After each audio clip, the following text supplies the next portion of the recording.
Buenas noches, señoras y señores. Hace tan solo unos días el Gobierno regional ha presentado un documento que, bajo la denominación genérica de IRIS 2020, se define como un plan estratégico que marca los objetivos que ha de alcanzar la región de Murcia para salir de la crisis en un horizonte de 6 o 7 años.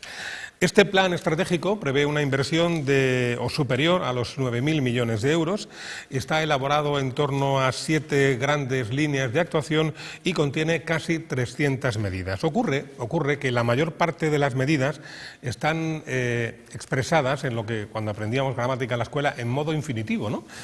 Sin más concreción, con lo cual el lector del plan no tiene claro, no se aclara cómo ni cuándo se va a efectuar cada una de esas acciones. Por ejemplo, por poner solamente 4 o 5 ejemplos, mejorar el sistema de financiación autonómica regional, incrementar los fondos europeos, estimular las vocaciones científicas de los jóvenes, favorecer la incorporación de jóvenes desempleados a la formación profesional, potenciar la atención primaria.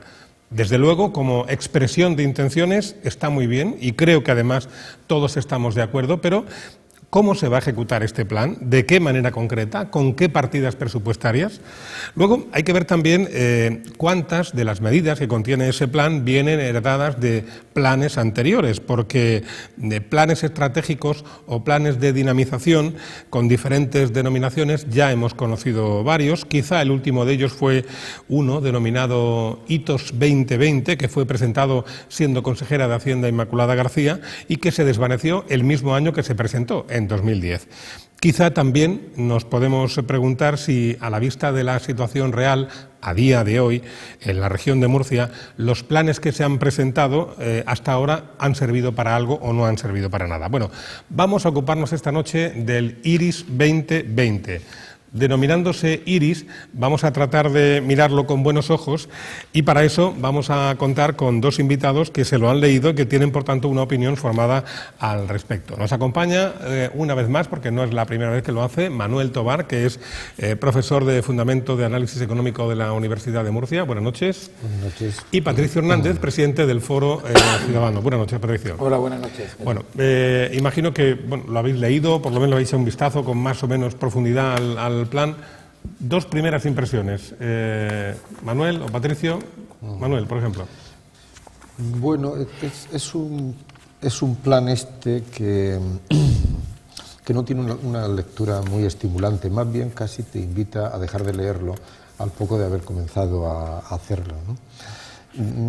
No tiene, por ejemplo, un buen diagnóstico de situación, que es la primera cosa que habría que exigirle a un plan tan largo, ¿no? De una actuación tan larga, ¿no? No hay un buen diagnóstico de la situación ni de los problemas profundos que tiene la economía y la sociedad murcianas, ¿no? Con las que este plan pretende lidiar. Esa es una de las cosas que falta, ¿no? Y luego, como tú has comenzado apuntando, las declaraciones son demasiado genéricas, ciertamente, y además muchas de ellas van justamente en este momento están yendo, y la previsión es que sea así en los próximos años, justamente en la dirección contraria que el plan dice que quiere mejorar, ¿no? Por poner un ejemplo, uno solo, antes de citar algunos otros. Si el plan pretende basar una parte de la estrategia en el uso del conocimiento y además de un conocimiento cada vez más especializado, un conocimiento mejorado, en fin, basar nuestro crecimiento, nuestro progreso más bien en el talento que en su contrario, ¿no?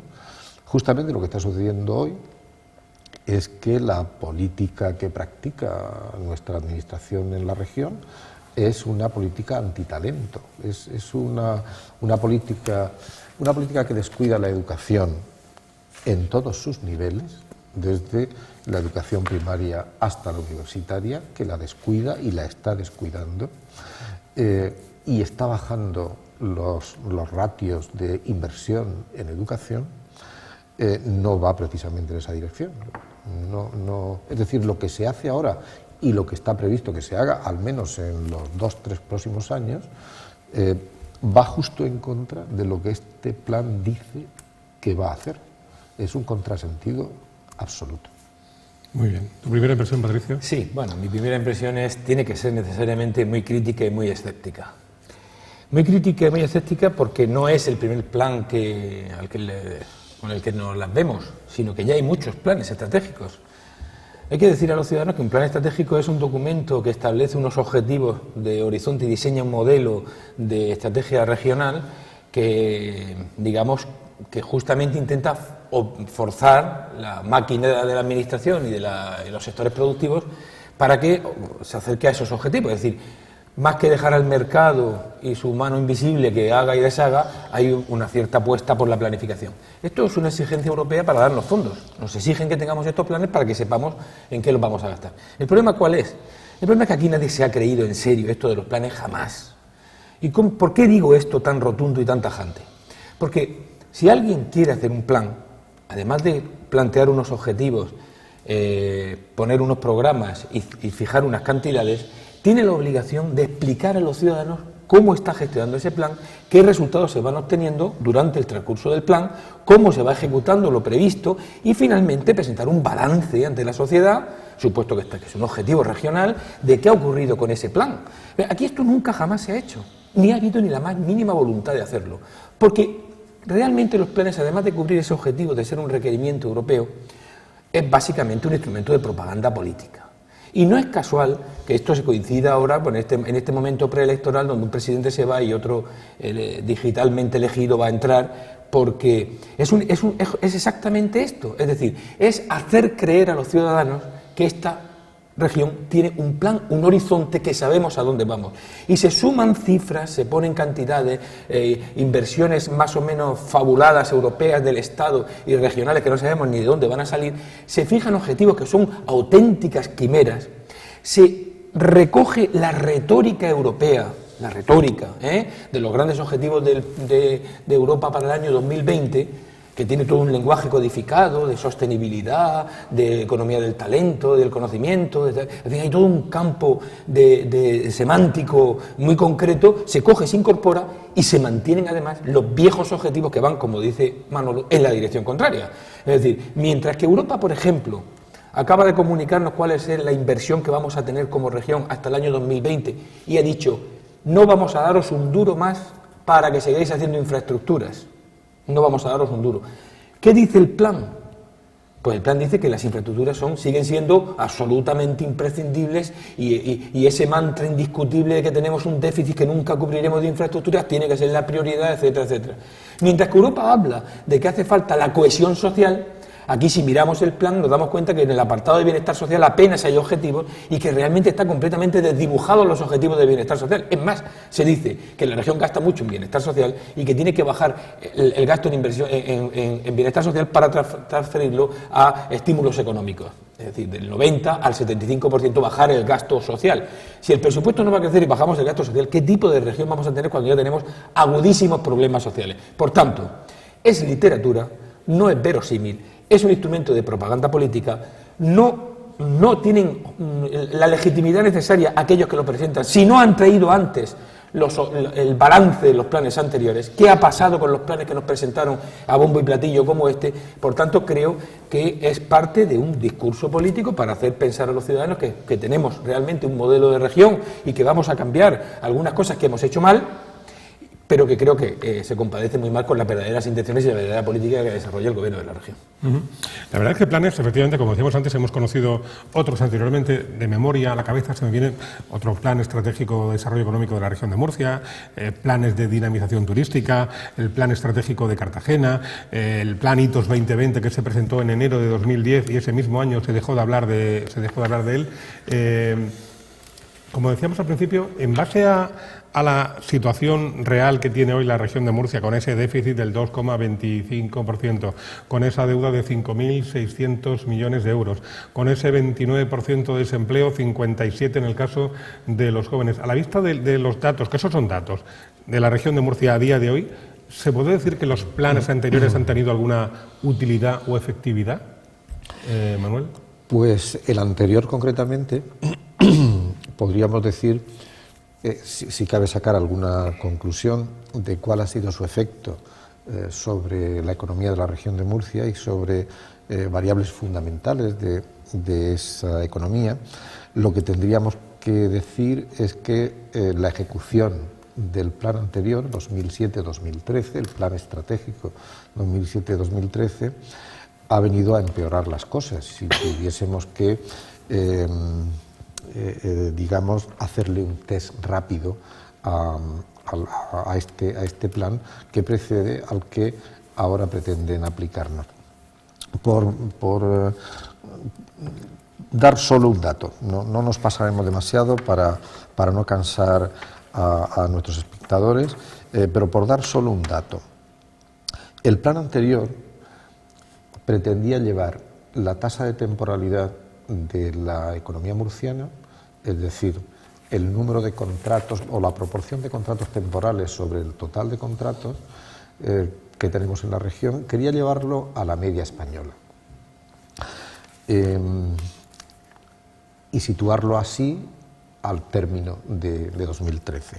Si vamos a la encuesta de población activa y miramos cuál es la tasa de temporalidad de la economía murciana y la comparamos con España, tendremos los siguientes datos.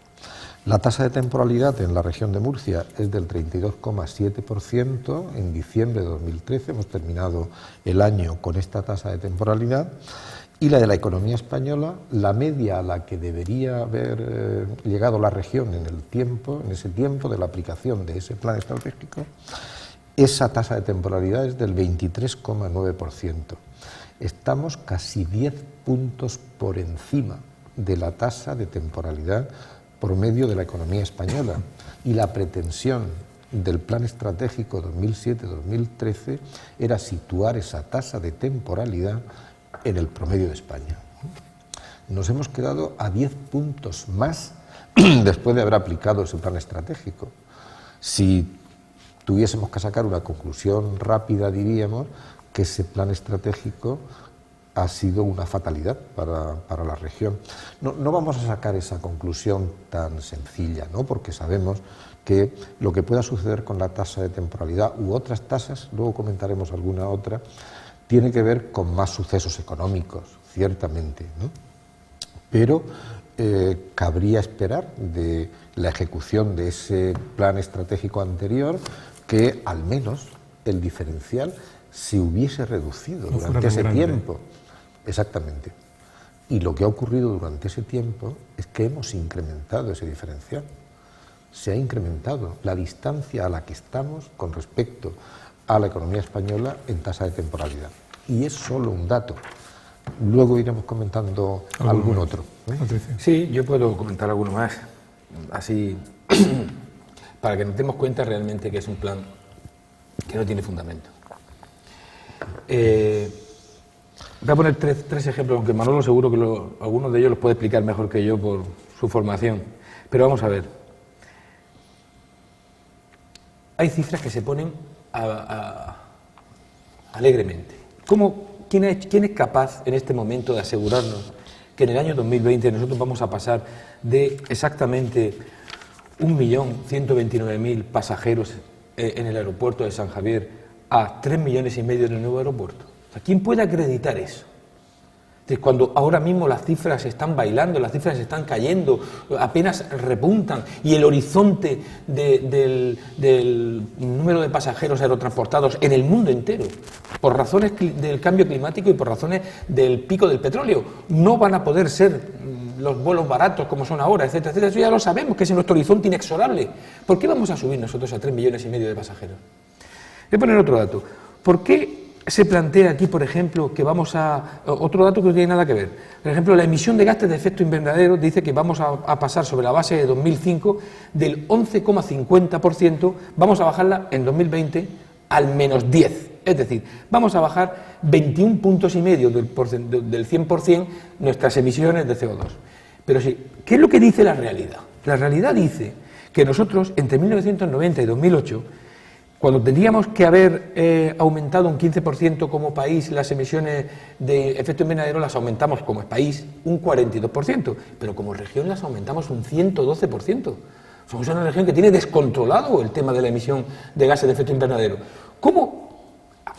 ¿Con qué medidas realmente draconianas tendrían que ser? Una transformación completa de la economía regional. Y vamos a bajar 25 puntos de aquí al año 2020. Hay que parar las industrias, parar los coches, hay que pararlo todo. O, por ejemplo, hay que hacer una transición energética. Yo no veo ningún plan de transición energética para la región. O, por ejemplo, la renta per cápita, que digo que Manolo lo podrá explicar mejor que yo. La renta per cápita, vamos a ver, la renta per cápita, lo primero que reconoce el documento es que estamos en un 80% de la 80 y un poco, unas décimas, de la renta media española, que ya es curioso, porque cuando Valcárcel entró estábamos por encima de esa cifra. Es decir, Valcárcel, en el año 1995, la renta murciana respecto a la española estaba por encima de esa cifra que tenemos ahora. Es decir, que no nos hemos acercado a la media española, sino que nos hemos alejado ligeramente. ¿Por qué de aquí al 2020 vamos a subir al 90%?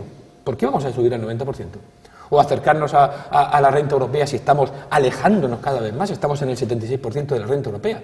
Es decir, ¿qué revolución económica se va a producir en esta región para que todos los indicadores no solo inviertan el signo, sino que aceleradamente nos pongan en otro lugar? Es sencillamente inverosímil. Esto, es decir, queda muy bien porque el papel lo soporta todo y permite hacer discursos magníficos, pero no creo que tenga realmente rigor ninguno. Y además, insisto en la idea de que incorpora subrepticiamente lo que son verdaderas apuestas del gobierno regional, a las que no está dispuesta a renunciar, diga lo que diga Europa, diga lo que diga la estrategia europea de 2020, etcétera, etcétera, de la economía del conocimiento, etcétera. Aquí se sigue apostando por el aeropuerto, por la Paramount, por Marina de Cope, etcétera, etcétera. Es decir, los viejos muertos heredados de la burbuja inmobiliaria que se niegan a que los enterremos y que los mantienen artificialmente vivos y que nos está costando ya muchísimo dinero y además nos va a meter en nuevas situaciones de cuello de botella para la región que pagaremos muy caro. Quiero decir una cosa, que ojalá los telespectadores puedan retener el dato. El aeropuerto regional no iba a costar un duro a los murcianos. Cada día que pasa pagamos 22.000 euros solo en los intereses del crédito que la comunidad ha asumido de 182 millones que tenía antes las empresas que construyeron el aeropuerto. 22.000 euros diarios, 8 millones de intereses solo al año. Toda la partida de la renta básica de inserción, que es obligatorio, al que tienen derecho todos los ciudadanos, es este año de 6 millones. Y cuando se acabe, la respuesta que le van a dar a los peticionarios con la ley que tienen derecho a pedirlo, y que además la defensora del pueblo llama la atención a la comunidad diciendo que hay que cumplir sus propias leyes, es que no hay dinero, pero para pagar el aeropuerto que no costaba nada a los murcianos, cada día vamos a soltar 22.000 millones. Estos señores que nos han traído hasta aquí, ahora van a conducirnos en otra dirección, los mismos, manteniendo los mismos proyectos y los mismos representantes políticos y las mismas estrategias, nos van a conducir a un horizonte completamente diferente en la dirección contraria. Esto no tiene ningún sentido y nadie lo puede creer. Es literatura política al servicio de los intereses del partido que gobierna la región ininterrumpidamente en los últimos 20 años y que nos ha traído a todos a la peor crisis que hemos conocido social, política y económica. No sé si Manuel tenía algún dato comparativo más de lo que quería expresar antes. Bueno, el que citaba Patricio del PIB per cápita regional es un dato muy elocuente. El plan estratégico anterior sostenía que a su finalización nos quedaríamos a 10 puntos de distancia, 10 puntos porcentuales de distancia con respecto al PIB per cápita español. Tomando el PIB per cápita valor 100, nos deberíamos haber quedado en 90, a 10 puntos. ¿En cuánto nos hemos quedado ciertamente? ¿A qué distancia del PIB per cápita español nos hemos quedado? A 20 puntos. A 20 puntos. En este momento, el PIB per cápita en la región de Murcia es el 80%, el 80,1% para ser exactos, datos de 2011, que son los últimos datos comparativos que tenemos de la Contabilidad Nacional de España o Contabilidad Regional de España. Estamos en 2011 a una distancia de 20 puntos porcentuales del PIB per cápita de España. Manuel, y hemos perdón, empeorado... el PIB per cápita, traducido a un lenguaje, digamos, Sí, más asequible, sí. ¿cómo lo podemos definir? Bueno, el Producto Interno Bruto es el valor de todo lo que producimos Sí. en un lugar determinado, ¿no? En la región, pues si producimos esto, más esto, más esto, más esto que estamos haciendo aquí, que también es un servicio, que también tiene un valor, todo ese valor lo dividimos por el número de habitantes que somos y sale un valor determinado, ¿no? 18.000 euros, 20.000 euros... Estábamos en 2011 justamente en torno entre 18 y 19.000 euros de valor de la producción por cada ciudadano Por cabeza, de la digamos. región. Esa es, sí, Y exactamente. ese es el valor que está 20 puntos porcentuales por debajo Por debajo del de España, del de la media nacional. justamente, por debajo del de España, ¿no? Y deberíamos estar a 10, ¿no? Deberíamos estar a 10 y eso sería un asunto razonable, ¿no? Esa distancia vendría a ser una distancia razonable, estar a 10, ¿no? Lo que tienen que explicarnos los que nos machacan sistemáticamente con este tipo de ilusiones falsas, ¿no? Lo que tienen que explicarnos es cómo es posible que, habiendo crecido la región antes de la crisis, ¿no? Antes de la crisis, porque cuando nos dimos el batacazo comenzamos a caer más que caía la media de la economía española. Pero ¿cómo es posible que, llevando una trayectoria de crecimiento por encima del promedio de España, estemos perdiendo posiciones, contando la fase expansiva del ciclo y la fase recesiva? Estamos perdiendo posiciones. Lo que tienen que explicarnos es cómo es posible que la economía murciana, con ese comportamiento, esté perdiendo posiciones de renta con respecto a la economía española. Nos estamos empobreciendo relativamente, ¿no? Esto es lo que tienen que explicarnos. Hasta que no sean capaces de explicar eso, y en esa explicación justamente es donde encontraremos algunas de las claves para saber qué es lo que tenemos que hacer, ¿no? Hasta que no nos expliquen eso de manera honesta, nada de estas cosas que nos presentan es creíble. Hasta este momento esa explicación más o menos pormenorizada o detallada no se ha dado. Se ha hecho una presentación global del plan en los términos más o menos en los que les hemos contado aquí al principio, pero no hay una explicación detallada del cómo y cuándo. Para que se comprenda el documento, es un documento que viene del gobierno. Primero a una consultora le habrán pagado un pastón porque haga un primer diagnóstico en base a algunos datos publicados y al informe del CES, este famoso, etcétera, etcétera.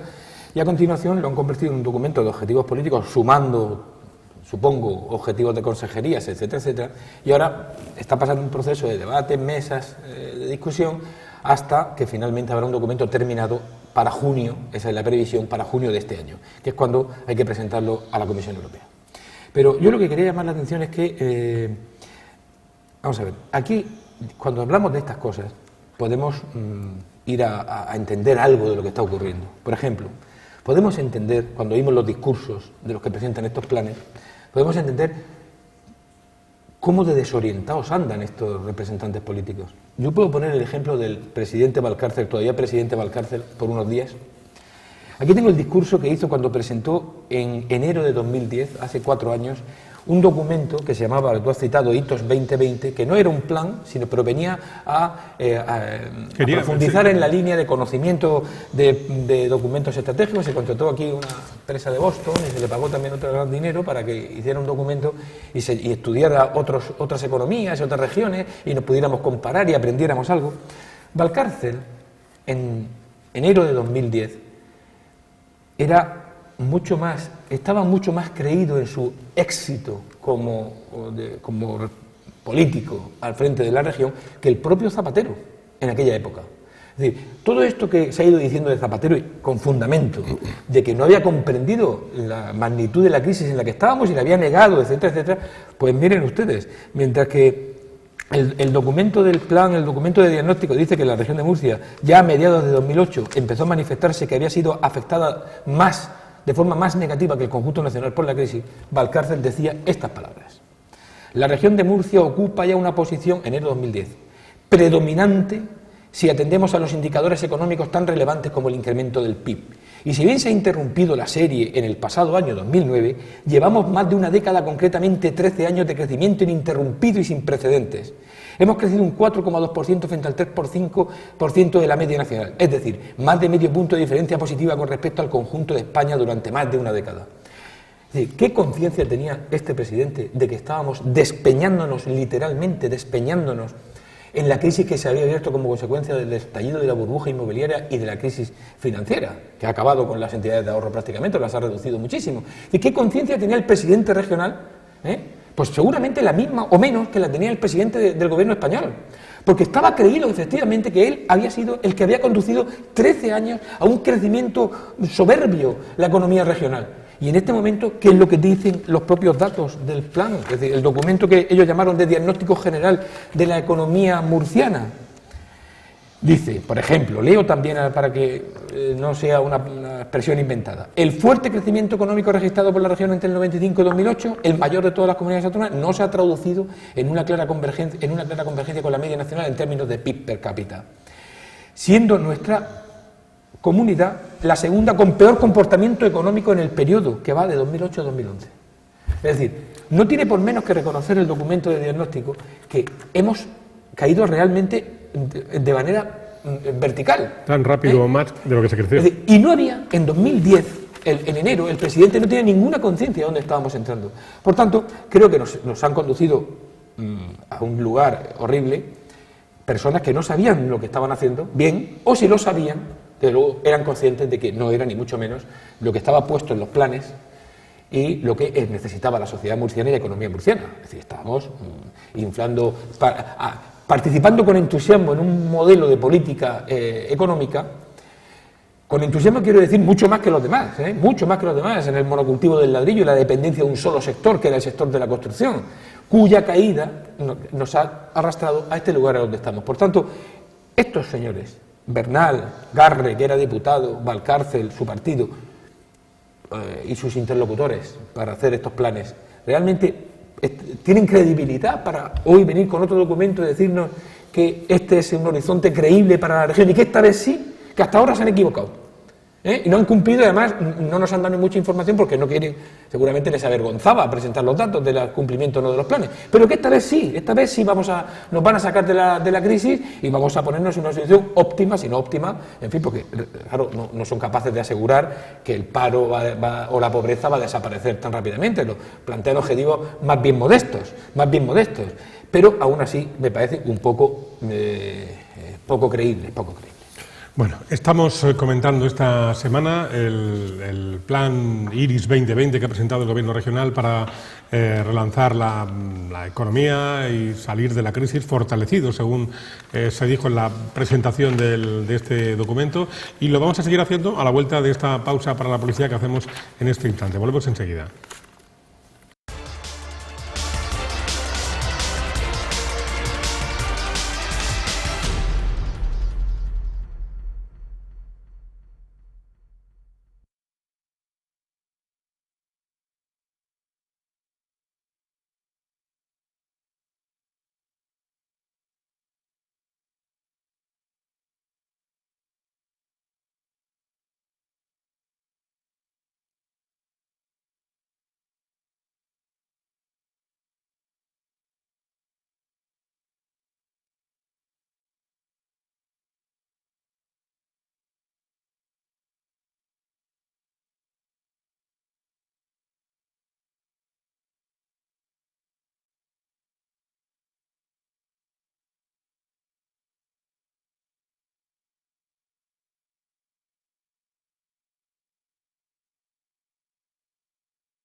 Esta semana en Espacio Abierto nos estamos preguntando si tenemos un plan, en referencia al plan estratégico IRIS 2020 presentado hace unos días por el Gobierno regional, y estamos hablando de los planes estratégicos, de los pasados, del actual y del futuro de la región que nos depararían estos planes, y tenemos para eso la oportunidad de comentarlo con Manuel Tobar, profesor del Departamento de Fundamentos de Análisis Económico de la Universidad de Murcia, y con Patricio Hernández, presidente del Foro Ciudadano.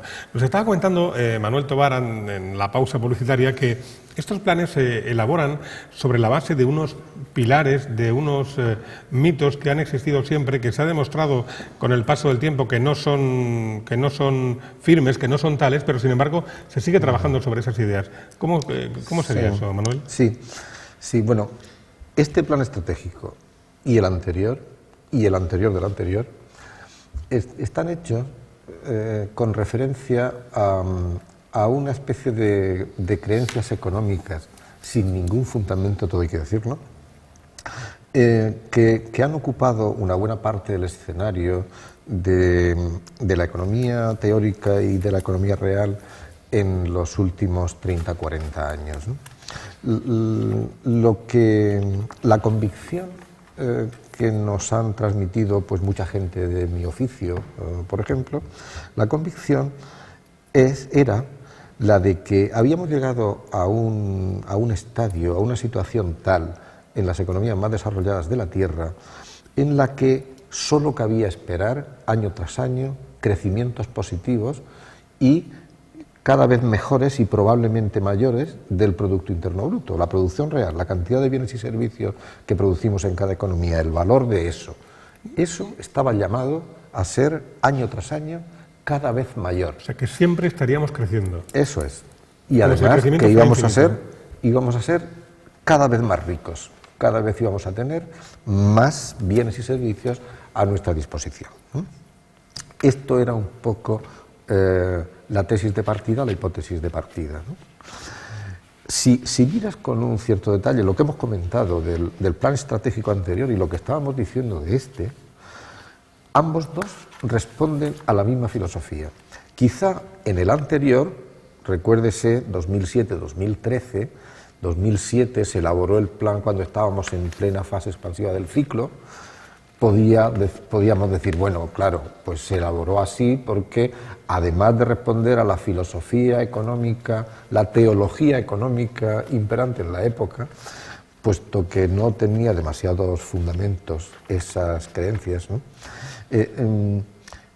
Pero aquel plan, el anterior, podría tener la justificación de que estábamos en la fase expansiva del ciclo y como se había llegado a la conclusión de que la fase expansiva iba a ser eterna, pues se hace un plan en el cual se dice que efectivamente vamos a seguir creciendo y la economía murciana, no se preocupen ustedes, va a llegar, por supuesto, en esta fase, al menos al promedio de la economía española, a los valores de promedio de la economía española, si es que no los supera a lo largo de la fase. Esa es la tesis. Lo que es muy chocante es que el actual plan estratégico, después de lo que ha ocurrido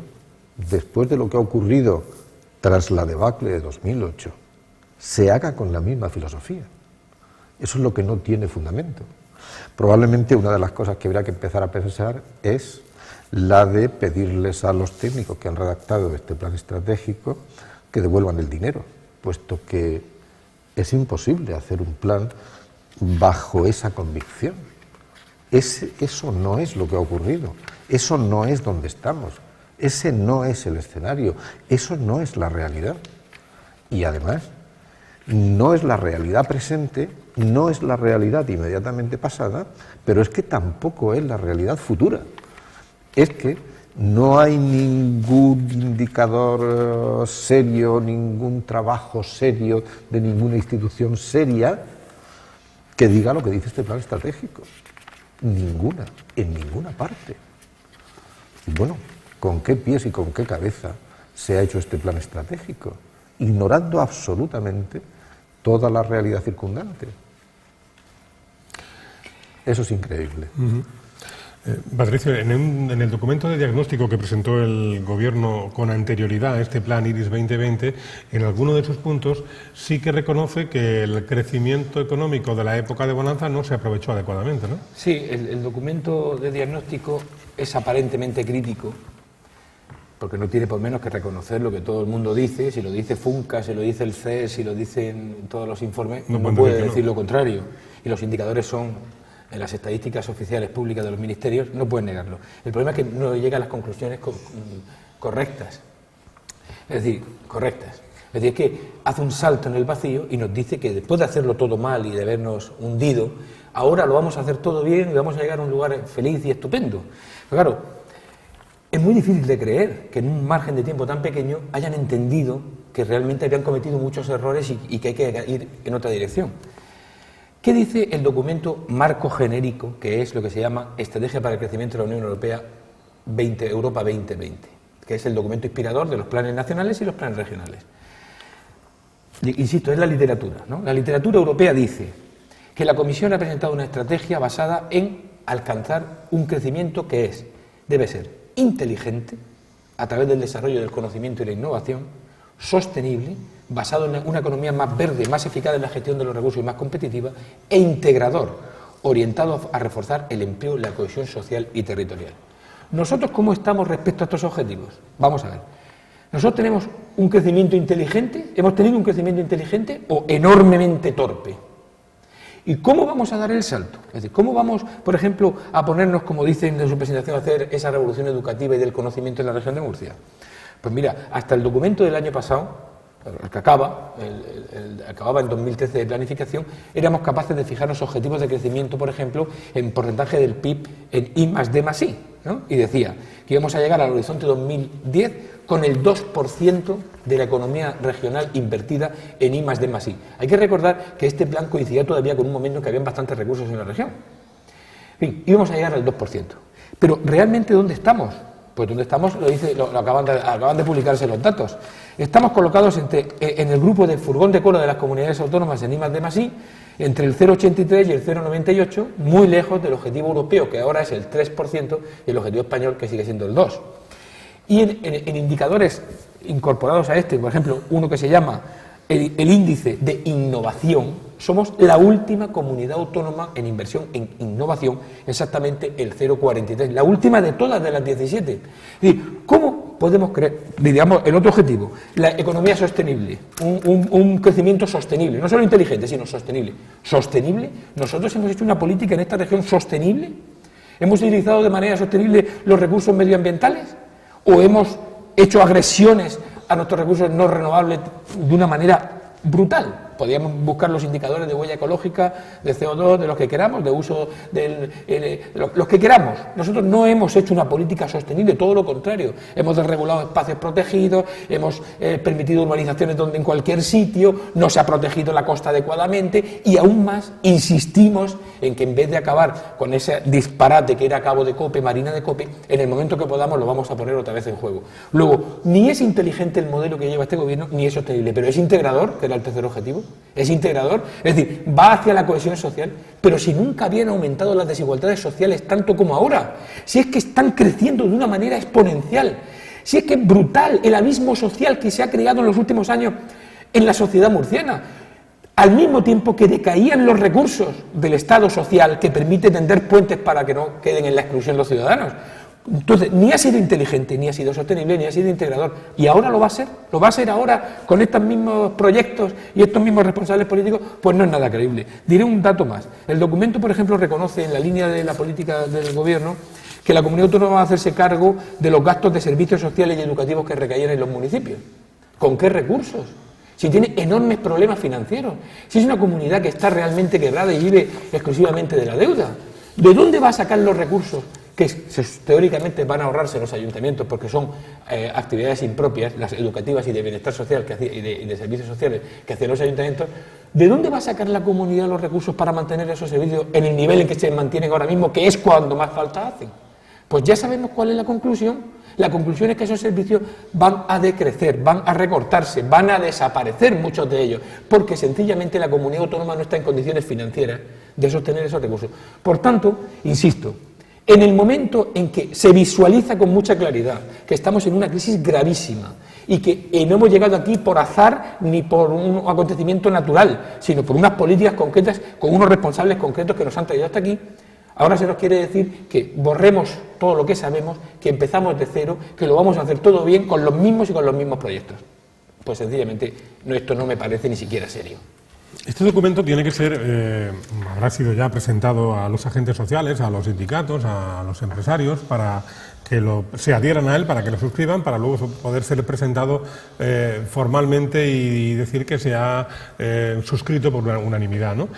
¿Qué postura creéis que deben adoptar aquí los diferentes agentes sociales cuando les presenten este documento? Desde luego, si yo fuese agente social, que no lo soy, yo este documento no lo aceptaría como un documento de recibo, ¿no? Este documento es una especie de tomadura de pelo colectiva, ya seas agente social o no lo seas, ¿no? Es una falta de respeto a la inteligencia, poca o mucha que tengamos, ¿no? Pero es una auténtica falta de respeto y no es un documento de recibo. Es una deformación de la realidad, es un mal cuento, es una mala ilusión, es una manera de sacarnos de la realidad, de no explicarla, de no afrontarla, ¿no? Así que, ya te digo, si yo fuese agente social, le devolvería el documento al gobierno y le diría, pues cuando usted tenga alguna cosa más seria que ofrecernos, ¿no?, para pedirnos el apoyo, por ejemplo, pues pase usted por aquí y lo hablamos, ¿no? Pero con este documento... Vamos, que si fuera una iniciativa parlamentaria no le haría enmiendas parciales, sería una enmienda a la totalidad. Supongo. Sí. Lo devolvería a integrar, o salvaría algo. Desde mi punto de vista, los buenos propósitos podrían tener un encaje, claro, sí, podrían tener un encaje, ¿no? En eso todos somos partidarios, ¿no? Los infinitivos que decíamos antes. Exactamente. Mejorar, incrementar, estimular, favorecer. Sí. ¿Quién se va a oponer a que la salida de esta crisis bascule sobre el conocimiento y el conocimiento cada vez más experto, más especializado, cada vez más riguroso? ¿Quién se va a oponer a eso, no? Pero ¿cómo se compadece eso con que la institución donde yo trabajo, la Universidad de Murcia, esté reduciendo sistemáticamente su presupuesto en los últimos 3 o 4 años y la otra universidad pública también de esta región lo mismo?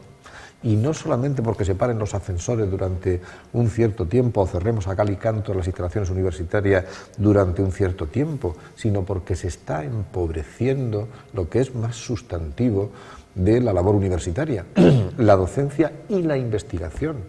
¿Cómo va a progresar el talento con políticas de esa naturaleza?